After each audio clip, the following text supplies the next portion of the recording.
Isso foi incrível para seu irmão, já que lhe parece genial que as garotas tenham que se entregar para poder quitar essa dívida. Por isso, ao se aproximar da garota, ele a informa que vai cuidar muito bem dela. Ao contrário do garoto, a garota não quer nada com ele e se esconde atrás de sua irmã, informando-lhe que está com medo, já que não gosta dessa pessoa. A primeira senhorita imediatamente diz que não há necessidade de chegar a esse ponto, pois venderá todos os edifícios para quitar a dívida de 1,5000 milhões. Para o irmão mais velho, isso é arrogância, já que a garota acha que são damas ricas, mas ele tem que lembrá-la que agora são apenas um par de belas irmãs falidas. Elas deveriam estar agradecidas, já que a vontade de seu irmão de aceitá-la como amante é considerada um elogio para ela. Mas está tudo bem se quiser pagar sua dívida, então tem que ir e vender os edifícios. Mas deve ter em mente que faltam menos de dias para o prazo final de compensação, e ele quer ver quanto dinheiro ela pode conseguir em tão pouco tempo. Nesse momento, nosso protagonista levanta sua voz e com cartão na mão pergunta se qualquer um pode pagar essa dívida, dizendo que tem 2.000 milhões neste cartão, dos quais 1,5000 milhões serão usados para comprar todos os edifícios, e os outros 500 milhões restantes são fundos de investimento e desenvolvimento. Ao afirmar que pode fazer isso, nosso protagonista não perde tempo e entrega seu cartão a Yuyan para que ela faça a transferência imediatamente. Ao fazê-lo, a máquina informa que ele pagou com sucesso 2.000 milhões, o que deixou todos atônitos. Irritado por interferir em seus planos, um dos irmãos pergunta a Lin Jin quem ele é e como se atreve a se meter em seu caminho. No entanto, antes que possa fazer algo tolo, seu irmão o segura e pede que ele se cale, retirando-se do local. A segunda senhorita agradece de coração pela gentileza e pela ajuda de nosso protagonista, já que se ele não a tivesse ajudado, ela não sabe o que teria feito. Isso é realmente muito gentil da parte dele. Mas como a garota não sabe com que motivo ele fez isso, ela pergunta ao protagonista por que ele ajudou, já que ninguém sai distribuindo dinheiro assim por nada. O protagonista responde que, quando vê que o caminho fica complicado, ele se oferece para ajudar, portanto, ela não precisa agradecê-lo de forma alguma. Para dar tanto dinheiro sem pensar, a garota acredita que o protagonista deve querer algo em troca, e é por isso que pergunta se ele também está interessado em sua irmã. A garota sinceramente acredita que Lin Jin quer comprar sua irmã com dinheiro, mas tem para lhe dizer que nunca permitirá que isso aconteça, pois cuidará dela aconteça o que acontecer. Sua conversa é interrompida por Yuyan, que enquanto lhe entrega alguns papéis, informa que este é o contrato para adquirir o edifício Yoji, conforme os desejos de Lin Jin. Ao olhar o contrato, ela fica surpresa, pois os direitos de gestão e a propriedade de Yaoji pertencem a ela e sua irmã, e como investidor, o protagonista tem 20% dos lucros de Yaoji. A garota não podia acreditar completamente nisso e se perguntava por que ele faria isso e como é possível que haja uma pessoa tão boa que não pede nada em troca. Ela chega a pensar que ele fez isso porque gosta dela, mas ao ler bem o contrato, percebe que há uma condição: a primeira senhorita deve ser secretária do protagonista e tem que estar à disposição de Lin Jin. Os pensamentos positivos desapareceram imediatamente, pois isso foi um total desgosto para a garota, já que ela nunca assinaria esse contrato. O protagonista lida com seu aborrecimento de forma muito calma e a informa que ela não é a única a tomar decisões nisso, mostrando como sua irmã já havia assinado o contrato. Isso surpreendeu bastante a garota, mas para tranquilizá-la, Lin Jin lhe diz que o contrato deve ser assinado por ambas as irmãs para ser legalmente válido, portanto agora só depende dela. Sua irmã mais nova implora que ela assine, pois aos seus olhos o protagonista é uma boa pessoa e definitivamente não fará nada de ruim contra elas. Graças à garota, a primeira senhorita não teve outra escolha a não ser assinar, embora o tenha feito um pouco irritada. Ao ver que ambas as partes assinaram, o protagonista se enche de felicidade, e o fato de que uma cadeia de restaurantes esteja perdendo dinheiro parece perfeito para ele, já que um objetivo de contra-ataque como esse é perfeito para gastar dinheiro. Além disso, deve-se mencionar que a garota assinou a condição que a colocou como meia escrava para ele. Segundos depois, um dos irmãos perguntava por que o retirou, já que obviamente poderia ter batido no protagonista e forçado-o a desistir da aquisição, ao que seu irmão responde que Lin Jin pode vir com 2.000 milhões como se fosse nada. E isso prova que ele estava apenas fingindo, portanto, eles não podem enfrentá-lo. No entanto, ele não deve se preocupar e tem que ser positivo, já que nunca disse que desistiriam tão facilmente, e que aquele idiota não vai se safar, pois assumiu algo tão grande que enquanto acrescenta lenha ao fogo em segredo, perderá mais de 2.000 milhões por ano. E aí é onde verá quanto dinheiro ele pode continuar perdendo. No entanto, o que eles não sabem é que quanto mais dinheiro o protagonista perder, melhor será para ele, porque tudo que ele gasta com mulheres 10% será reembolsado em sua conta bancária. Ao cair da noite na Vila Yao, vemos a primeira senhorita bastante suada, e isso se deve ao fato de que ela comeu bastante da comida do protagonista e agora se sente entorpecida. Ela amaldiçoa o protagonista, já que obviamente ele tem a capacidade de preparar pratos de alta qualidade e agora deliberadamente a viciou em alimentos de tão baixo nível. Pessoalmente, ao ver essa cena, digo que a garota realmente é viciada em comida, já que fazer isso é um pouco exagerado. Ela continua amaldiçoando o protagonista, pois esse tipo de comida é simplesmente um insulto à sua língua, e ao lembrar que ele também quer que ela seja sua secretária, diz que deve se vingar de tudo isso. Enquanto isso, podemos observar como sua favorabilidade aumentou mais 5%. Por outro lado, ao protagonista chega a notificação desse aumento de favorabilidade, e ele se pergunta por que sua preferência aumentou sem motivo aparente. Ele não dá muita importância a isso, já que estava conversando com um velho amigo do ensino médio e planejava se reunir no dia seguinte. Dito e feito, no dia seguinte, o protagonista e seus amigos receberam seu colega de ensino médio, sendo este Panu, amigo do protagonista do ensino médio. Tanto o protagonista quanto seus amigos estão muito felizes em ver seu amigo, mas ficam surpresos ao ver que ele se tornou tão fraco e tem olheiras sob os olhos, o que significa que ele fica acordado até muito tarde. O garoto explica que a razão de tudo isso e a razão pela qual veio a Yangyang é devido a uma garota chamada Eolian e também para conhecer seu sogro e sua sogra. Ao ouvir isso, todos ficam emocionados e muito felizes por seu amigo, mas lhe incomodou um pouco que ele tenha escondido um evento tão feliz de todos. Fazendo uma pequena pausa, Panju e essa garota se conheceram online, o que significa que ele também nunca viu a garota pessoalmente. Momentos depois, nos encontramos nos dormitórios onde o protagonista e seus companheiros estavam escolhendo as roupas de seu amigo para que ele fosse bem vestido e deixasse uma boa impressão. Ao terminar de vesti-lo, um dos amigos menciona que com aquele traje não haverá problema em conhecer sua namorada e seus pais. Mais tarde, vemos Panju transbordando de alegria, e o motivo é que finalmente verá sua namorada e se lembra de tudo que conversaram durante todo esse tempo. Logo depois, ele já havia chegado à casa de sua namorada, e ao pegar o telefone, nota que a garota não viu sua última mensagem onde informava que chegou a Yangyang. Ainda assim, ele não se importou e fez uma ligação para sua namorada para avisar que está na frente da casa dela. Mas, para nossa surpresa, vemos que ela estava com outro garoto. Esse garoto, ao ver a ligação, informa a garota que seu namorado Panju está ligando e pede que ela atenda. Ela imediatamente faz isso e cumprimenta Panju,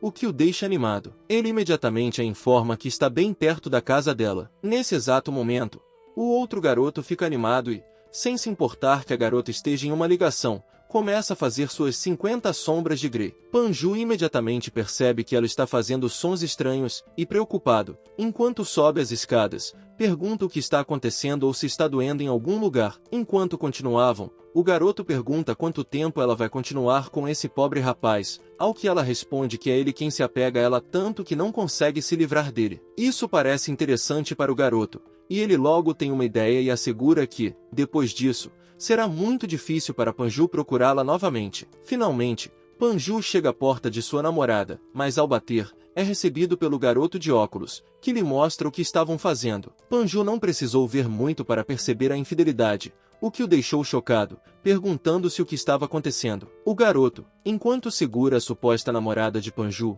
pergunta se ele ainda não entendeu, já que claramente o que se vê não se pergunta. Isso parece impossível para Panju, que não consegue acreditar que sua namorada tenha feito isso, perguntando à garota se ela não disse que queria se casar com ele. A garota confessa que estava apenas brincando com ele e depois tentou se afastar, mas não esperava que ele fosse tão estúpido a ponto de vir aqui e descobrir o que realmente estava acontecendo. Em lágrimas, Panju pergunta se ele não foi bom o suficiente para ela, lembrando-a de que, quando ela pediu dinheiro, ele gastou todas as suas economias nos últimos meses e trabalhou como agente de casa dia e noite apenas para agradá-la. Com o coração partido, ele pergunta como ela pôde fazer isso com ele, ao que a garota responde que fez isso simplesmente porque não vê nenhum futuro nele. Por outro lado, esse garoto é diferente dele, já que é o apresentador de jogos mais popular e pode ganhar milhões apenas apresentando uma transmissão ao vivo, enquanto Panju é apenas um cara de baixo nível com alguns dólares perdidos, então não há como compará-los. Finalmente,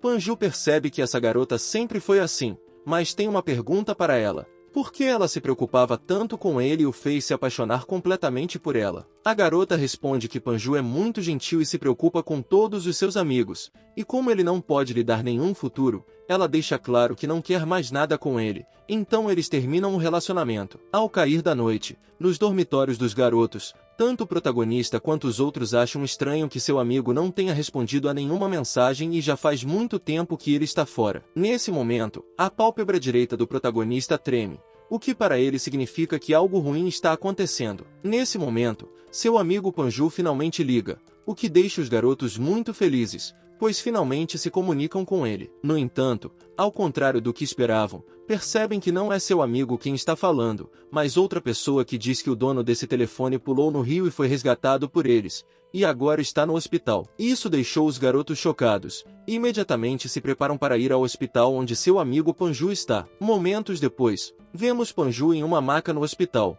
mas, embora esteja nessa situação, está fora de perigo. Seus companheiros, que já estavam lá, ao saberem do motivo, dizem que nunca pensaram que seu amigo morreria por esse tipo de mulher, que não vale a pena. Um dos amigos pergunta a Lindinho o que devem fazer, ao que ele, irritado ao ver o estado de seu amigo, pega o telefone e diz que fará isso à moda antiga, olho por olho. Uns dias depois, nos deslocamos para uma festa onde o garoto diz à garota de cabelo azul que ouviu que seu inútil ex-namorado pulou no rio, algo que sinceramente não a importa e até se atreve a dizer que talvez ele esteja tentando recuperá-la fazendo isso. Deixando isso de lado, a garota de cabelo azul ouviu que esse banquete foi organizado pelo Sr. Show do grupo de esportes eletrônicos para celebrar o misterioso jogador P recém-recrutado. Algo que ela gostou muito é que todos os que puderam participar eram pessoas internas de alto nível e ele pôde receber a carta de convite, o que lhe parece incrível. O garoto diz que, claro, já que no círculo dos esportes eletrônicos não há ninguém que não queira que ele esteja em sua festa,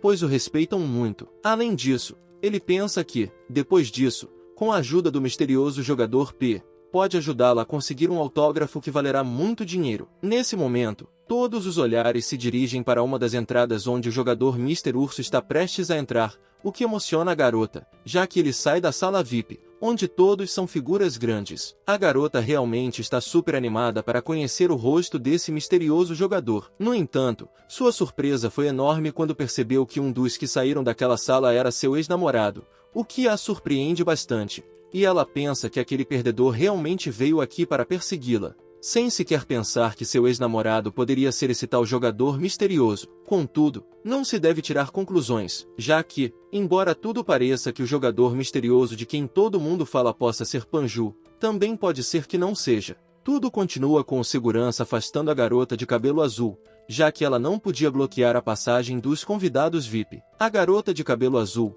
pensando que Panju veio até aqui por ela, se aproxima do seu namorado e pede a Panju que não seja tão insistente, já que, como disse antes, agora ela é a mulher do jovem Junho e jamais estará com ele. O garoto, por sua vez, expressa seu desagrado por Panju ter se infiltrado nessa festa exclusiva. Embora isso não o incomode muito, ele deixa claro que esse não é lugar para alguém do nível dele. Tanto a garota de cabelo azul quanto seu namorado pensam que Panju está de fora, então pedem que ele vá embora. Mas Panju, com um olhar sério, diz que não sabe do que estão falando. Essas palavras simples, curtas, mas cortantes, provocam a raiva da garota de cabelo azul, que não entende por que ele fala dessa forma, como se achasse superior a ela. Diferente da garota de cabelo azul, seu namorado estava bastante calmo, pois tinha um plano para se livrar de Panju. Com isso em mente, ele se aproxima do senhor que é o presidente Shui e se apresenta como Guan Yun, que ele conheceu em um jantar. O presidente rapidamente o reconhece e pergunta como pode ajudá-lo. Enquanto observa Panju, ele faz saber ao presidente que, talvez ele não saiba, mas parece que alguns ladrõezinhos se infiltraram na sua festa,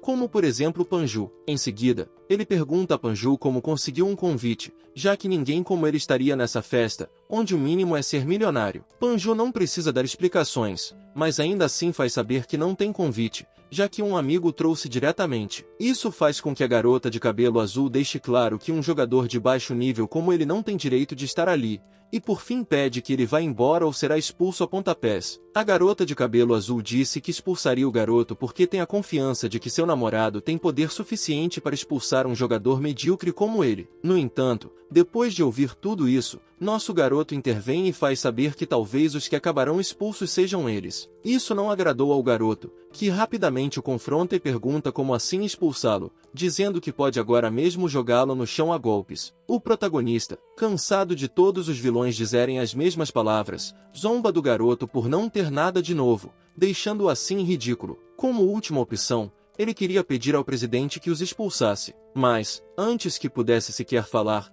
o presidente diz que já é hora e se retira com o protagonista e Panju. Depois disso, um apresentador agradece a todos os convidados por tirarem tempo de suas agendas ocupadas para comparecer a essa festa. Essa noite é algo especial, pois apresentarão oficialmente o novo jogador do time Dragão Espiritual. Essa notícia encheu os convidados de emoção, incluindo a garota de cabelo azul e seu namorado, que perguntam ao presidente quem é esse jogador em particular. A garota quer seu autógrafo. E, se ele se juntar ao time estrela do presidente, deve ser alguém com um futuro brilhante. Embora claramente estivessem ansiosos para saber quem era esse novo jogador, o presidente não estraga a surpresa e diz que logo saberão. Não só eles estavam ansiosos, mas todos no local, que mencionam que o time Dragão Espiritual só aceita os melhores.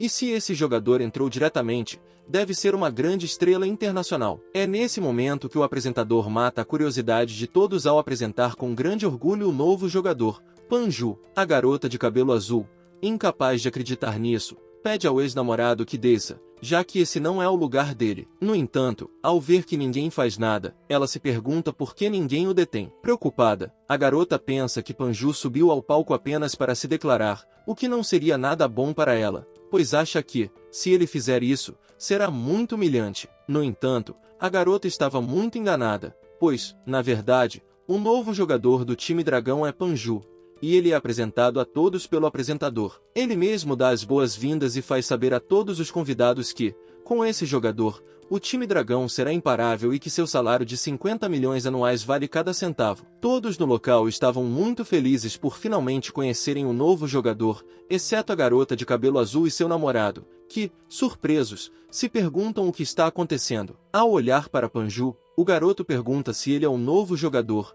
algo que é impossível, ou pelo menos para a garota, já que ela namorou com ele por 2 anos e o garoto era apenas um jogador medíocre. Talvez ele tenha pago a todos para montar esse teatro e tentar recuperá-la. Enquanto o casal estava incomodado, as pessoas no local começam a rodear o garoto e começam a lhe dar presentes como vilas, dinheiro, e o convidam para plataformas importantes. Já cansada de tudo isso, a garota grita que já basta e começa a empurrar as pessoas para o lado, enquanto diz a Panju que antes ele pode não ter tido talento, mas ao menos era honesto. Agora, ele se tornou um mentiroso total, e montar todo esse teatro para recuperá-la não é nada bom, já que ela o despreza e ele não deve se iludir pensando que ela voltará com ele, porque isso não vai acontecer. Assim como sua namorada, o garoto pede a Panju que pare de fingir e diga quanto pagou a essas pessoas, já que ele pagará 10 vezes mais para que todos vão embora. O presidente, ao ouvir isso, faz sua presença conhecida e pergunta a quem ele está dizendo para ir embora. Nervoso,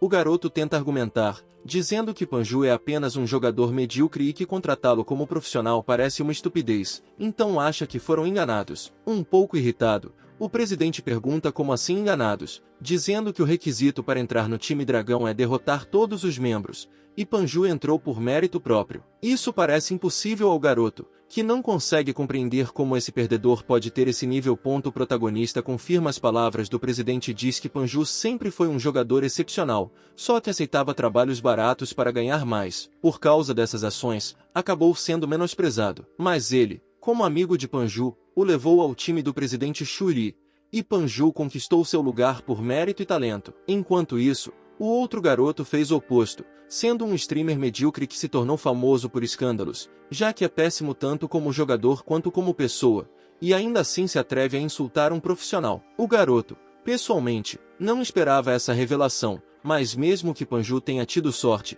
ele não se importa, pois ainda é um grande streamer e atualmente é o número 1. Como vingança, ele planeja, em sua próxima transmissão, inventar boatos sobre Panju e usá-los para ganhar dinheiro, de modo que Panju venha implorar aos seus pés. Por enquanto, ele decide se retirar, então pega sua garota e diz que eles devem ir embora. Mas antes que pudessem sair, duas pessoas acabam detendo e perguntam quem disse que ele poderia ir embora. Esses dois são o presidente Lee e o presidente Wang, que, enquanto tira algo de sua jaqueta, pergunta ao garoto se ele sabe o que é aquilo. Ele lança várias fotos no ar, fotos que mostram a garota de cabelo azul e o garoto em momentos íntimos. Essas fotos comprometedoras foram publicadas em toda a rede. E como o contrato deles especifica que streamers não podem ter condutas ilegais ou indecentes, ele deve pagar uma multa por violar o contrato, 10 vezes o valor do mesmo. Enquanto vê as fotos caindo, o garoto, atônito, pergunta como isso é possível, já que essas fotos estavam escondidas em seu disco rígido, e ele não entende como puderam ser vazadas. Assim como o garoto, a garota de cabelo azul estava em choque, pois viu na internet como as pessoas a atacavam por ser falsa. Isso foi um choque muito forte, e ela duvida que possa consertar a situação, simplesmente dizendo que está acabada, completamente acabada. Seu namorado se aproxima e diz que tudo isso é culpa dela, já que foi ela quem provocou tudo isso, mas como ele ainda é seu ex-namorado, ela deve gostar dele e precisa ir implorar. A garota, acreditando que ainda tem uma pequena esperança, se levanta e parabeniza Panju, dizendo que ele finalmente conseguiu e que tudo isso foi um teste para ele. E agora que esse teste foi superado, ele pode pedi-la em casamento. Isso é algo que muitos dos presentes não esperavam, e mencionam que é a primeira vez que veem uma mulher tão descarada. A garota, acreditando que suas palavras conquistaram Panju novamente, se lança em busca de um beijo, mas o único beijo que recebeu foi o do chão, pois Panju se esquivou, o que a fez cair. O garoto deixa claro que sua personalidade vaidosa, descarada e mesquinha agora realmente o enoja, e ele não quer vê-la nunca mais. Dito isso, Panju e Lin Jin se retiram do lugar, pois não querem continuar vendo pessoas desprezíveis como eles. Sem intenção de desistir, a garota persegue seu ex-namorado, e ao ver que ele se dirige a um carro luxuoso, ela se anima ainda mais. Motivada como nunca, ela implora para que Panju não vá, pois, segundo ela, obviamente ele ainda tem um lugar especial em seu coração. A garota se torna insuportável, e o presidente chama os seguranças para afastar essa mulher de Panju. Assim que se distanciam, o carro parte imediatamente, mas a garota de cabelo azul, sem desistir, pede ao seu ex-namorado que não a deixe, pois os 50 milhões são dela e ela sabe que errou. Enquanto a observa, o garoto menciona que ainda tinha um resquício de nostalgia por ela, mas quando viu seu verdadeiro rosto, começou a odiá-la. O garoto, um pouco triste, diz que ela não o merece de jeito nenhum. O protagonista confirma as palavras, e o garoto agradece a Lin Jin, pois, se não fosse por ele, ele ainda estaria afundado naquele canto escuro. No entanto, não há o que agradecer, pois foram os próprios esforços de Panju que o levaram até onde está hoje. Se ele não fosse realmente capaz, o presidente não o teria contratado, e como amigo, Lin Jin apenas ajudou a abrir a porta. O garoto se sente muito grato e diz que o mais valioso em sua vida é ter um amigo como Lin Jin. Além disso, ele informa que o presidente acabou de lhe dizer que irá para a Islândia competir na próxima semana, e ele promete que desta vez definitivamente trará o campeonato. O protagonista acredita em seu amigo e o incentiva, pois acredita que ele certamente pode fazer isso, e então eles batem os punhos como verdadeiros amigos. Alguns dias depois, no dormitório dos garotos, o protagonista estava assistindo a uma transmissão ao vivo, sendo esta a transmissão da senhorita Chacha. Como de costume, o protagonista fez grandes doações à garota, e, como agradecimento, ela fez uma dança que emocionou todo o seu público. Para o protagonista, essa dança foi muito emocionante, e ele pensa que, quando tiver tempo, poderia deixar que a senhorita Chacha dançasse em particular para ele. Além disso, outra coisa é que o índice de favorabilidade da senhorita Chacha está em 9%. E como não tem aumentado, ele precisa se apressar e gastar mais dinheiro. Nesse momento, ele viu o anúncio perfeito para gastar dinheiro. O Festival de Música Eletrônica de Yan. O bom de tudo isso é que a senhorita Chacha parece estar em Yan, e ele pôde observar que havia um programa de dança que a incluía. De acordo com sua personalidade, ela deveria ter contado a ele sobre as novas atividades, mas não disse nada, então ele precisa ver se há alguma oportunidade de gastar ouro em um contra-ataque. O protagonista escreve para a senhorita Chacha para saber mais sobre esse programa no Festival de Música Eletrônica de Yan. A garota responde imediatamente e pergunta se ele viu, dizendo que, no começo, Ela queria pedir para ele ir vê-la, mas esse programa de dança foi apenas um aquecimento, e o organizador deu um pequeno orçamento, então o valor geral foi medíocre. Como resultado, lhe foi atribuída a posição literal, e ela diz que é uma boa dançarina e deveria estar qualificada para a posição central, mas o patrocinador financeiro de um dos apresentadores atribuiu o posto central por meio de conexões, o que ela considera injusto. Embora a garota não soubesse, algo assim era exatamente o que o protagonista esperava, e ele não pensou duas vezes antes de transferir 50 milhões, o que a deixou surpresa. A garota quer saber por que ele de repente deu tanto dinheiro, e o protagonista, como pretexto, diz que ao saber que a outra parte tem um grande respaldo financeiro, ele não pode ficar de braços cruzados, pois ela o tem como apoio. Essas palavras tocaram a garota, pois o protagonista foi muito gentil com ela e gastou dezenas de milhões apenas para garantir que ela ficasse com a posição central. Graças a isso, o índice de favorabilidade da garota aumentou em mais 3%, atingindo um índice de 95%. A garota escreve agradecendo pela gentileza dele e diz que vai se esforçar para que essa coreografia seja particularmente bela e que não se preocupe, lamentando o caso. É assim que vamos encerrando este vídeo, mas se você gostou, deixe seu like. Se quiser a continuação, deixe o seu comentário aqui abaixo. E lembre-se, é muito bom que a alma preguiçosa queira tudo, mas nada alcança.